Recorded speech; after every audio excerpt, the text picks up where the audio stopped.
What's happening? Brian Edwards, MajorWager.com. Little different venue for today's video, as I am over at Castle de Tomlinson. A friend of mine, JJ.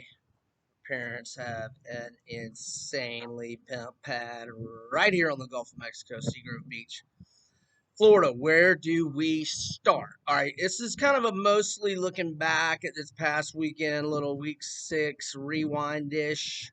But we're going to hit on some line movement as I'm coming to you Monday at what we got, 1:56 p.m. Eastern time.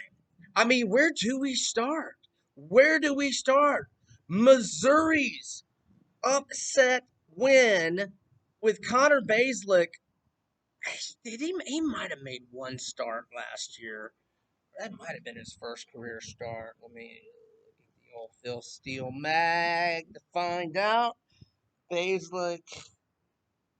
Yeah, no, he didn't start last year. And I don't think he started last week. I know he played most of the game at Tennessee. Um, what a win for Missouri. You talk about 3 assistant coaches that have to be feeling some heat this morning. LSU, DC, Bo Pelini, Florida, DC, Todd Grantham, and Alabama, DC, Pete Golding. I saw the Bear, Chris Fallica, tweeted out. In fact, I got my Twitter right here. I think I retweeted it yesterday. Yeah, here we go. Alabama has the worst 3-and-out rate in the country. They've forced only 3 3-and-outs in 34 drives. That's 8.8%. Lane Kiffin, what a plan. What a game plan.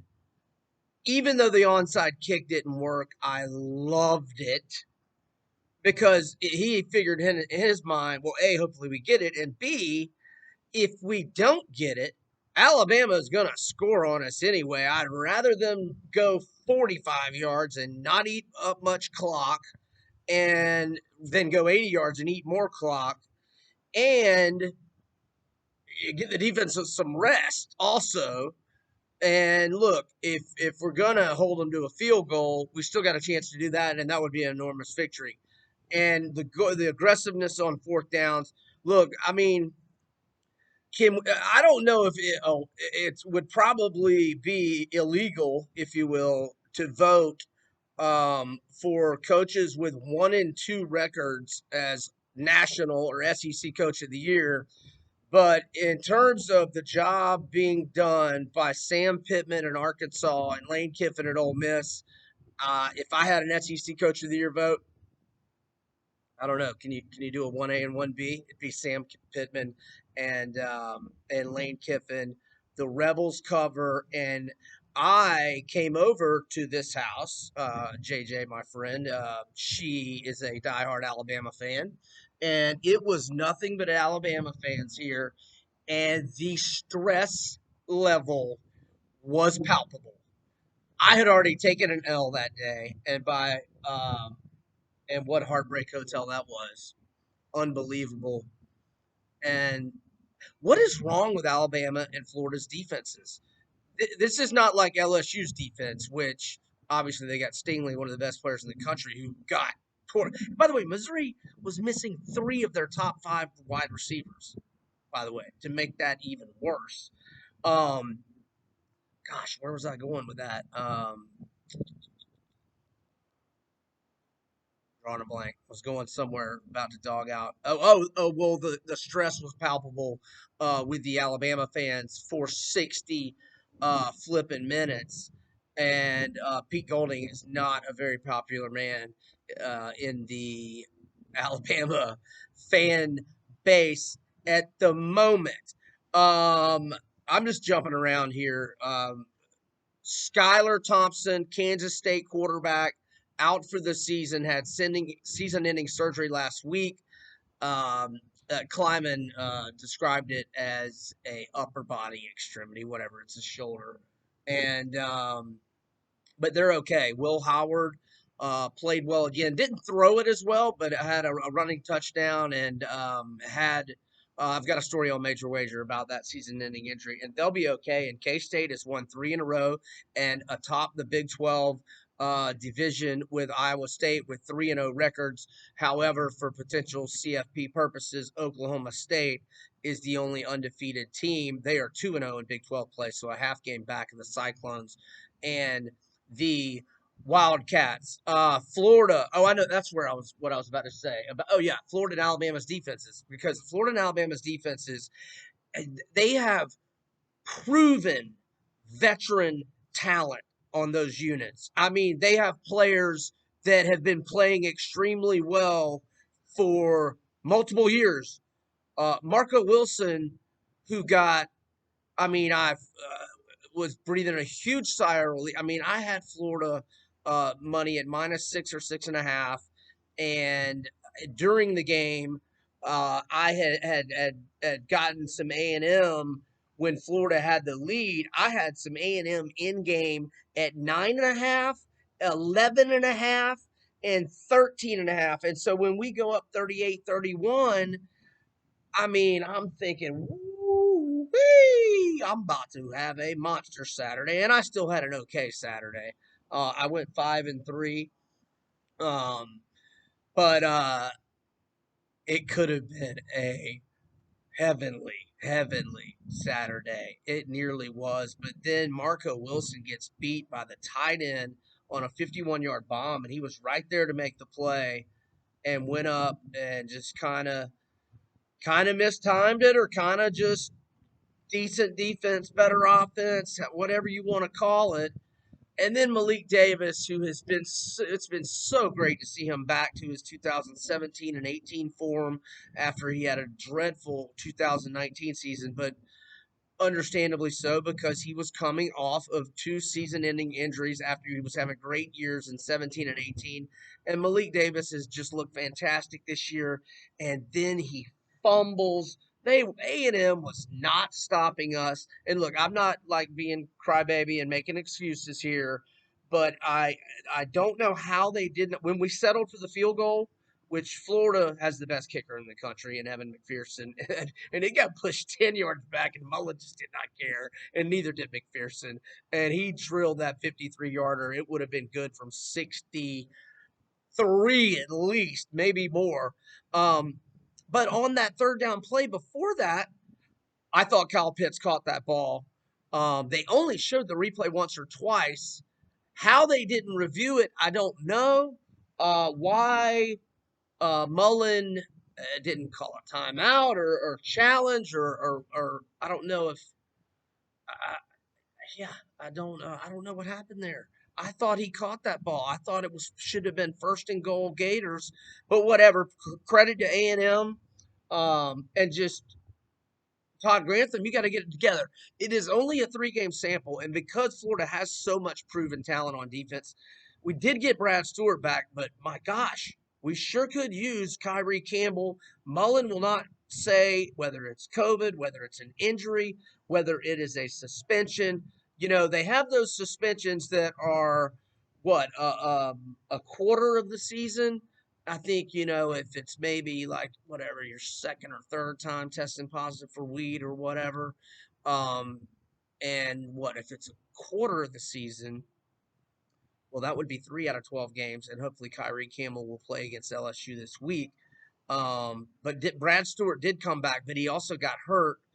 I don't know if they gave that forced fumble to Jeremiah Moon or Stewart, but Stewart, I thought, made a great play. And then friendly fire, Jeremy Moon coming in as well, which might have helped knock that ball loose as well. But and Stewart went down. I did not see him on the injury report. Pitts is on the injury report, listed as questionable, as he was kind of limping around in the second half with a foot injury. But man, what a colossal heartbreaker for Florida. But I got over it in about an hour, because this is the SEC, and especially this year in the SEC, everybody gets a mulligan. Everybody gets one mulligan. Now Florida has to win out, but if Florida beats LSU this week, not that I'm saying that's a super quality victory, but if Florida beats LSU this week and then beats Georgia and then beats, I still think it'll be Alabama. Yeah, it's definitely going to be Alabama in Atlanta. Florida will still go to the college football playoff. So I'm over it. But until something gets fixed with the defense, Florida's going to have to score 45 or 50 every game, and they are very capable of doing so.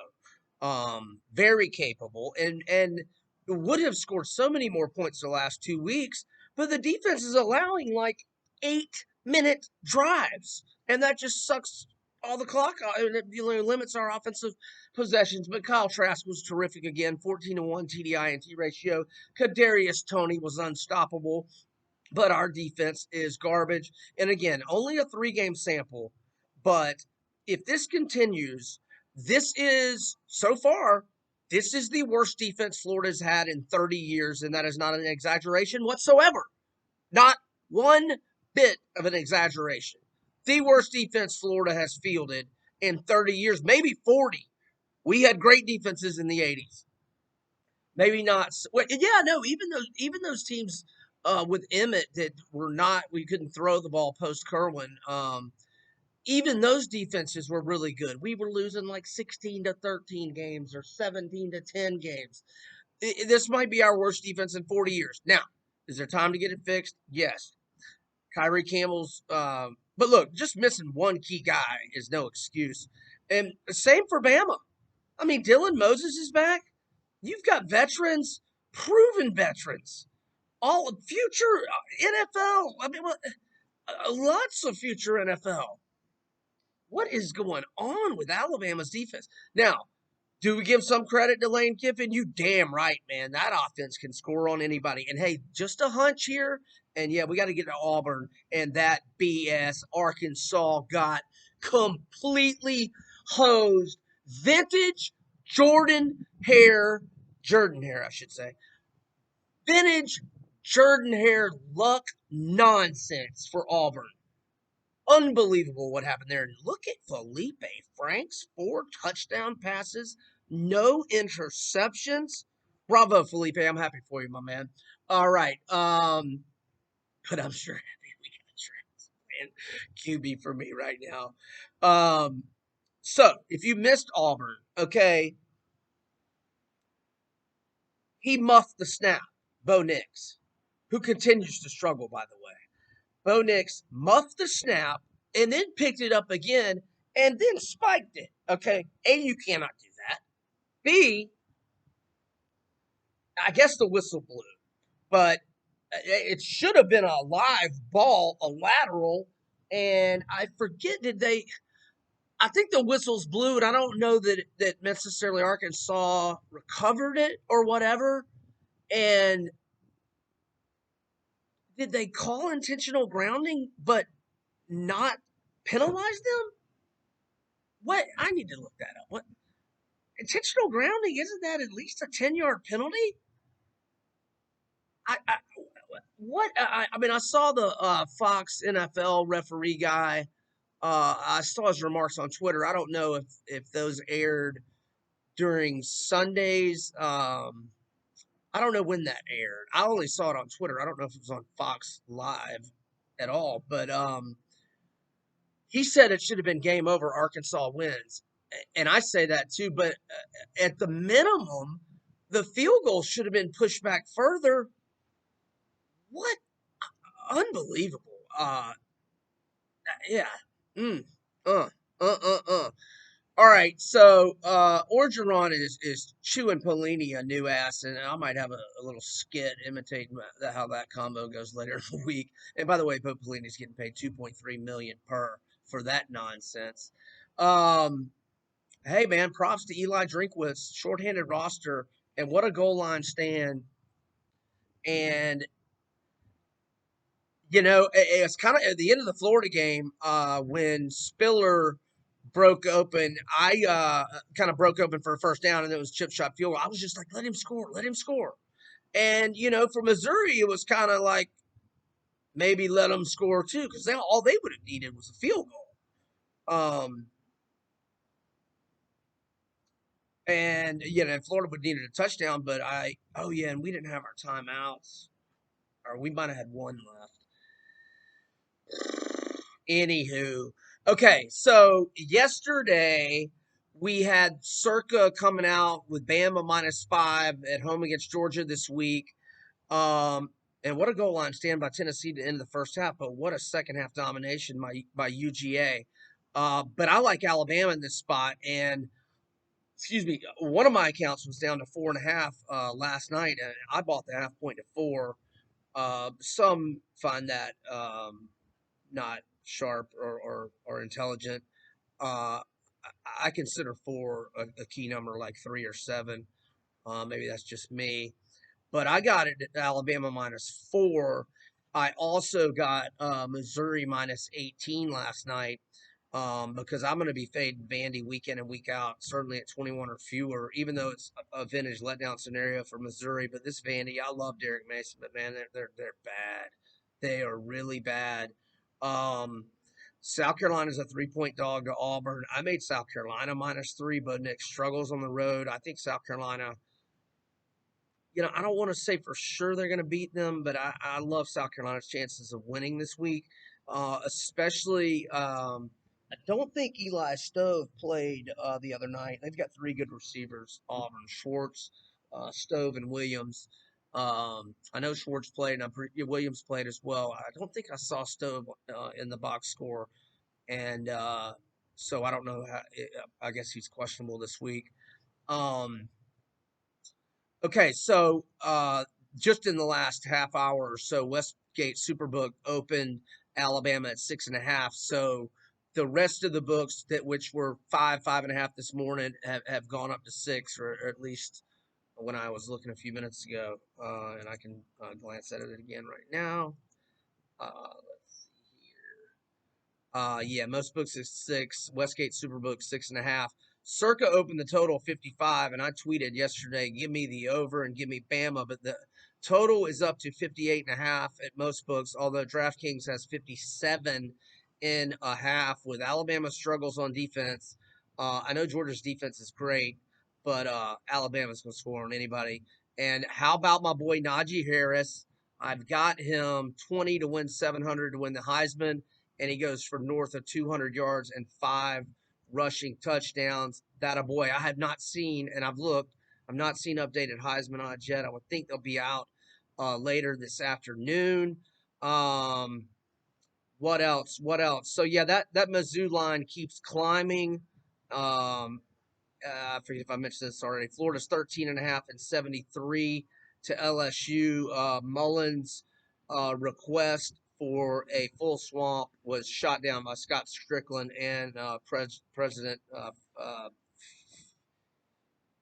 Futchus Fuchs, whatever the hell his name is. That was shot down. Um, and let's see. Oh, North Carolina line at FSU keeps climbing. 12, even 12.5 at William Hill. I got North Carolina at 10 yesterday. I played Miami -10 for a little bit at home against um, Pitt, who I faded with Boston College successfully. And I lean BC catching 11 at Virginia Tech. But when is Hendon Hooker back, man? And Vatek is still missing personnel. Man, we got Monday Night Football. We got the Braves tonight. We've got Tuesday night NFL. And we've got, don't we have, we got a really good Coastal Carolina at UL Lafayette, or they're just Louisiana right now, or as of 2 or 3 years ago. Both those teams undefeated. That's Wednesday night. Then we've got Thursday night, Georgia State at Arkansas State. We've got a doubleheader Friday night, a nice game with BYU at Houston. We got Maction starting next week, I think, with the first 3 weeks of Maction are Tuesday, Wednesday games only. We are immersed in sports. F the Lakers. Ugh, gross. I did not watch one bit of that after halftime. All right, what else? Oh my God, we've gone 20 minutes. All right, we haven't got into NFL. Dan Quinn and Dimitrov are out. Fortunately, look, had some success under those guys, especially Dimitrov, but he's had some bad drafts the last few years. It's time to clean house, start over. I'll get to this in the NFL, but just real quick. I mean, it's start over, clear the building. And I love Matty Ice. I love Julio. They're Falcons Hall of Famers. Thank you for providing me and my long suffering dirty bird ass a lot of sustained success like we've never had. Thank you. But at the trade deadline, and I don't even know if we could get a first round pick for either, you got to do it. You got to trade them. Maybe even a second round pick. Maybe. And look, I love both, and I'm not against keeping both. I'm not against that. But I just kind of feel like it's just ground zero. Let's start over from scratch. I'll get more to that on the NFL video later. So, from Castle de Tomlinson in, shout out to Mr. Phil, Mr. T. Thanks for having me here. He's not here. I'm going to go jump in the swimming pool, guys. See the swimming pool right here? Pool. Look, in the pool, JJ and her husband and her son are down on the beach, but I'm going to do this pool. I'm going to do some pool action first. Brian Edwards, MajorWager.com. Over now.